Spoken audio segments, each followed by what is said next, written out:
మొన్న దగ్గుబాటి ప్రసాద్ గారు జూనియర్ ఎన్టీఆర్ గారి మీద కొన్ని అనుచిత వ్యాఖ్యలు చేశారు. అవి వినడానికి కూడా చాలా ఘోరంగా ఉన్నాయి. మరి ఒక నాయకుడి పోస్ట్లో ఉండి ఇలా ఒక సినీ యాక్టర్ మీద, అది కూడా టీడీపీకి సంబంధించిన ఫ్యామిలీ మెంబర్ జూనియర్ ఎన్టీఆర్ గారు, సీనియర్ ఎన్టీఆర్ గారి మనవడు కాబట్టి సేమ్ ఫ్యామిలీ వస్తుంది. సో అలా వెన్నుపోటు పొడవడం ఎంతవరకు కరెక్ట్ అంటారు? సేమ్ ఆయన అన్న మాటల మటుకి రాంగ్. ఏది జూనియర్ ఎన్టీఆర్ ఫ్యాన్స్ జోలికి వస్తే మటుకి అది చాలా దూరం వెళ్ళిద్ది. ఆ నోటి దూల అనేది కొంచెం తగ్గించుకోవాలి. ఇప్పటికి బ్యానర్లే చినిగిపోయినాయి. రేపు పొద్దున ఏం జరిగిద్దో చెప్పలేం. అది ఎన్టీఆర్ ఫ్యాన్స్ బలం అంటుండిద్ది. ఆయన కోసం పేకలు తెంపుకునే వాళ్ళు ఉన్నారు, గుండెలు కోసుకునే వాళ్ళు ఉన్నారు, ఏది చేయమన్నా చేసేవాళ్ళు ఉన్నారు. ఎన్టీఆర్ ఫ్యాన్స్ గురించి మటుకు అసలు మీరు చెప్పొద్దు. ఆయన నోటి దూల చాలా వాటికి తగ్గించుకోవాలి. ప్రభుత్వం అయితే అవ్వండొచ్చు, ప్రభుత్వం ఏం రాదు ఫ్యాన్స్ జోలికి వస్తే.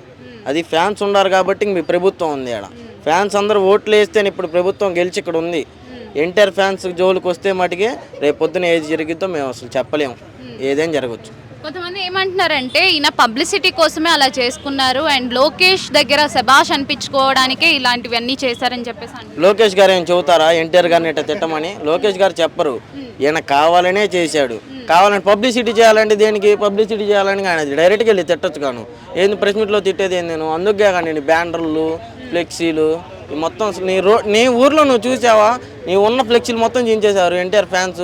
ఆ పవర్ అట్లాంటిది. నువ్వు ఎప్పటికైనా ఇప్పుడు కాదు రేపైనా గుర్తుపెట్టుకో. నువ్వు ఆ ఎన్టీఆర్ ఫ్యాన్స్ పవర్ అట్లాంటిది. నువ్వు ఇప్పుడు ఇది మొదలు చేసుకొని రెండోసారి ఎన్టీఆర్ ఫ్యాన్స్ గురించి ఏమైనా తక్కువ చేసి మాట్లాడావు అనుకో, ఇంకా రేపు పొద్దున ఇంక నీ ఇష్టం.